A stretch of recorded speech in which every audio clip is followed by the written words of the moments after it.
नमस्कार दोस्तों, आप सबका स्वागत है। और बिहार में दलितों की पहली पसंद कौन? कौन से नेता बिहार में सबसे बड़े दलित नेता हैं? एक सर्वे किया गया है national confederation of Dalit and Adivasi organisation और द कन्वर्जेंट मीडिया के द्वारा एक ये सर्वे किया गया है। और इस सर्वे में दलितों की पहली पसंद कौन, और सबसे आगे एक्चुअली ऐसा चौंकाने वाला नाम अभी भी है, या मोदी जी कहाँ पे हैं, तेजस्वी यादव कहाँ पे हैं, राहुल गांधी कहाँ पे हैं, और चिराग पासवान जो यहाँ इतना हिलोरे मार रहे हैं, उछल कूद रहे हैं, वो कहाँ पे हैं। इस सर्वे में इन सब चीजों पे बात की गई है। इस सर्वे को जहां तक है 10 जून से 4 जुलाई 2025 के बीच 49 विधानसभा क्षेत्रों में 23 दलित जातियों के बीच में किया गया था। 10 जून से 4 जुलाई के बीच में 49 विधानसभा के 23 दलित जातियों के बीच में ये सर्वे किया गया। और सर्वे की जो सबसे 5 अहम बातें थी वो क्या थी, वो आप लोगों से साझा करता हूं। पहली जो बात थी वो थी कि बिहार में दलितों के सबसे बड़े नेता कौन हैं। तो इसमें जो बात आई ये बड़ा ही दिलचस्प आया निकल करके कि बिहार में दलितों के सबसे बड़े नेता के तौर पे आज भी रामविलास पासवान ही हैं। जबकि रामविलास पासवान जी को गए 2-3 साल हो गए, संभवतः नहीं, 2020 में उनकी मतलब जो है उनका निधन हुआ था। और यहाँ 5 साल हो गए, 5 साल उनके जाने के बावजूद वो पहली पसंद बने हुए हैं। दलितों के सबसे बड़े नेता के तौर पर आज भी दलित उन्हें ही मानते हैं। सर्वे में 52.35% दलितों ने दिवंगत रामविलास पासवान को बिहार का सबसे बड़ा दलित नेता माना। दुसाध समुदाय में यह आंकड़ा 65.37% और छोटी दलित जातियों में 68.36% तक पहुंच गया। मतलब आज भी वो आप सोचें कि छोटी दलित जाति है और दुसाध जातियों में मिलाकर के आप देखें तो लगभग 70% के आसपास जो है इनके अभी भी 5 साल उनके गए हो गए, उसके बावजूद वो पहली पसंद बनकर है।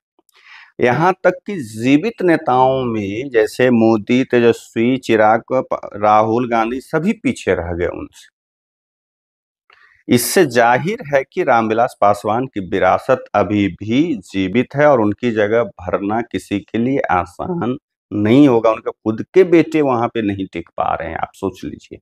जो कि रामविलास पासवान की विरासत का अपने आप को वारिस भी मानते हैं, वारिस हैं भी, उनके सुपुत्र हैं, लेकिन आज भी अभी भी उनको दलित या जो भी जिस समुदाय से वो आते हैं उनको अभी भी रामविलास पासवान के बराबर या आसपास भी नहीं समझते हैं, न देखते हैं उनका।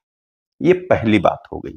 दूसरी बात है कि मोदी जी दलितों के बीच में सबसे लोकप्रिय नेता वर्तमान में है, लेकिन अब आगे इसमें जैसे देखिए कि 47.51% दलितों ने नरेंद्र मोदी को समर्थन दिया, जिससे वे राष्ट्रीय स्तर पर दलितों के बीच शीर्ष नेता बनकर उभरे। और बिहार में ये अगर ये इस बीच में आप देखिए कि भी देख लीजिए तो बिहार में भी उनको लोग माने रामविलास पासवान के बाद उनको देख रहे।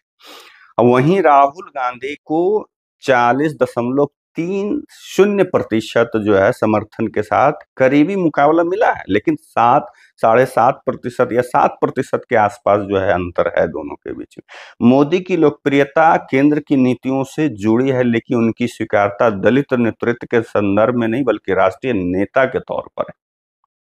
अब जो तीसरा इसमें जो मुद्दा था, तीसरा जो पॉइंट है वो है मुख्यमंत्री पद की पसंद, तेजस्वी यादव या नीतीश। तो यहाँ पे तेजस्वी यादव फिर से इस सर्वे में नीतीश कुमार से आगे निकल गए। 28.83% दलितों ने तेजस्वी यादव को मुख्यमंत्री पद के लिए अपनी पसंद बताया, जबकि नीतीश कुमार को 22.80% ही उनको जो है समर्थन मिला।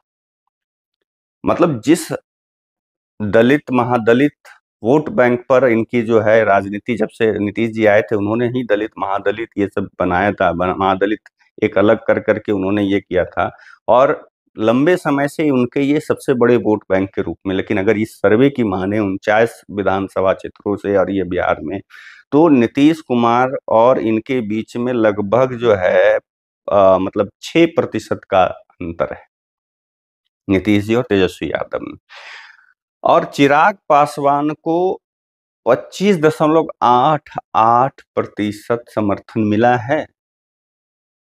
महादलित योजना से शुरू हुई नीतीश की पकड़ खासकर रविदास चर्मकार समुदाय में अब ढीली पड़ रही है, क्योंकि जो भी योजना उन्होंने दशरथ मांझी कौशल विकास योजना या और भी बहुत सारी योजना, रेडियो वाली योजना, उस समय शौचालय की योजना, उनमें सबसे पहले यही लोग जो थे लाभान्वित होने वाले लोग थे।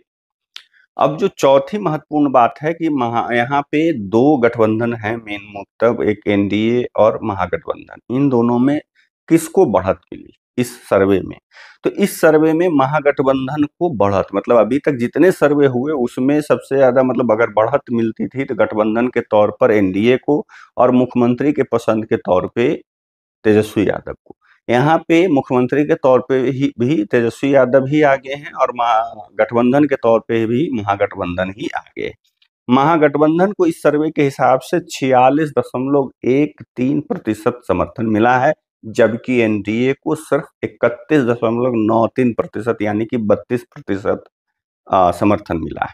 सीमांचल में एनडीए मजबूत, लेकिन कोसी और भोजपुर में महागठबंधन ने पकड़ मजबूत बनाई है इस सर्वे के हिसाब से। 2020 के मुकाबले महागठबंधन का वोट शेयर 0.19% बढ़ा है, जबकि एनडीए का 4.6% गिरा है। बेरोजगारी, शिक्षा और भ्रष्टाचार जैसे मुद्दों ने दलितों का रुख महागठबंधन की ओर मोड़ा है। इस सर्वे के हिसाब से बोल रहा हूँ, क्योंकि जितने भी सर्वे, अलग अलग सर्वे हो रहे हैं, अब उनमें अलग चीजें हैं, लेकिन मैंने सारे सर्वे किया। अब इसमें अलग बात है कि सब सर्वे को मैं जब लोगों से रखता हूं तो लोग अलग अलग बात कर देते हैं। एक ये और सर्वे आया है तो साझा कर रहा हूं आप लोगों से। और जो पांचवा जो इसमें मुद्दा अहम है, जो 5 मुद्दे की बात मैंने की, उस पांचवा है कि आरक्षण, वोटर लिस्ट और जातीय जनगणना पर जिस तरह से डर विपक्षियों द्वारा फैलाया गया या फैलाया जा रहा है, वो उनके लिए कारगर साबित होता दिख रहा है इस सर्वे के हिसाब से। इसके वजह से लोग जो है उनके तरफ झुकाव बढ़ रहा है उन लोगों का। 82.89% दलित आरक्षण की सीमा बढ़ाने के पक्ष में है। 71.56% को डर है कि उनका नाम वोटर लिस्ट से हट सकता है। 33.15% ने जातीय जनगणना का श्रेय मोदी को, जबकि 48.43% नीतीश कुमार से असंतुष्ट भी बताते हैं अपने आप को। दलित समुदाय अभी भी अधिकार और पहचान को लेकर चिंतित है। जातीय जनगणना, आरक्षण और नाम हटने का डर ये संकेत है कि सब चुनावी वादे अब उन्हें संतुष्ट नहीं कर सकते। अगर कुल मिलाकर के देखें कि दलित समुदाय में नेताओं को कितना लोग पसंद करते हैं, अगर प्रतिशत के हिसाब में, सभी पूरे राष्ट्रीय लेवल से नेता से लेकर के बिहार के नेताओं तक, तो इसमें आप देखिए कि जो नहीं है वो भी, और जो है अभी वर्तमान में, उनको सभी का नाम रखा गया है। तो रामविलास पासवान, दिवंगत रामविलास पासवान पहले पायदान पे हैं इस समय में, 52.35 राष्ट्रीय स्तर पे इन लोगों के, मतलब ये चीज है। रामविलास पासवान अगर देखें तो आजाद भारत के अगर सबसे बड़े दलित नेताओं में से एक रहे हैं। उसके बाद दूसरे नंबर पे हैं नरेंद्र मोदी, मतलब रामविलास पासवान के बाद अगर नाम नंबर आ रहा है तो नरेंद्र मोदी जी का आ रहा है। उनको 47.51% वोट मिला है। उसके बाद तीसरे नंबर पे राहुल गांधी हैं, 40.30%। तेजस्वी यादव 28.83%। चिराग पासवान यहाँ पे नीतीश कुमार से आगे हैं, 25.88%। नीतीश कुमार को 22.80%। और जगजीवन राम जो कि रविदास समुदाय से आते थे, 47.87% इनको भी मिला है। ये सिर्फ रविदास समुदाय से इनको मिला है इतना, मतलब ओवरऑल नहीं, ये रविदास समुदाय में इनकी पहचान, मतलब इतने वोट ज्यादा इनको मिले। अब इसमें ये है कि भाई ये दलितों का जो नेता, एक तरफ एक समय कांशीराम थे, और उनकी विरासत को, मतलब मायावती ने कहा भाई हम इसके सबसे अहम मतलब संभालने विरासत को संभालने वाले हम ही हैं, उत्तराधिकारी हैं। धीरे धीरे आज कहाँ खो गई मायावती पता नहीं चल रहा है। उसके बाद यूपी में अब चंद्रशेखर राव जो है वो कह रहा है कि भाई हम मतलब इसके जो है कांसीराम के उत्तराधिकारी हैं, एक तरह से उनके जो विरासत है यहाँ पे दलितों की। और यहाँ चिराग पासवान है कि वह अपने पिता की विरासत को लेकर के कि हम दलितों के वो सबसे बड़े महादलित दलित के सबसे बड़े नेता अपने आप को साबित करने की कोशिश कर रहे हैं। लेकिन ये तो समय बताएगा कि रामविलास पासवान के आसपास ये लोग पहुंच पाते हैं या नहीं पहुंच पाते हैं। लेकिन ओवरऑल अगर इस सर्वे की बात करें तो रामविलास पासवान आज भी 5 साल उनके गए मतलब हो गए उनके निधन के, फिर भी सबसे टॉप पे हैं। और उसके बाद नरेंद्र मोदी जी का ही नाम आता है। लेकिन बिहार की जहां तक बात है तो तेजस्वी यादव मुख्यमंत्री के तौर पे इस सर्वे में भी पहली पसंद है और उनके महागठबंधन को भी इस सर्वे में पहली पसंद बताया गया। और जो विपक्ष जो फैला रहा है पिछले कई एक सालों से लगातार कि आपकी आरक्षण खत्म की जाएगी, आपके मतलब वोटर लिस्ट से नाम हटा दिए जाएंगे, आपको या आरक्षण बढ़ना चाहिए, इस तरह के तमाम जो मुद्दे हैं जिसमें मतलब गुमराह या बरगलाने की जो कोशिश कर रहे हैं वो सफल भी हो रहे हैं। इसके वजह से दलित महादलित उनकी ओर जो है झुकाव बढ़ता जा रहा है। और उसकी बानगी 24 में दिखी कि सीट भी बीजेपी की कमी और एनडीए की भी, बीजेपी की कम गई इसलिए एनडीए की भी कमी।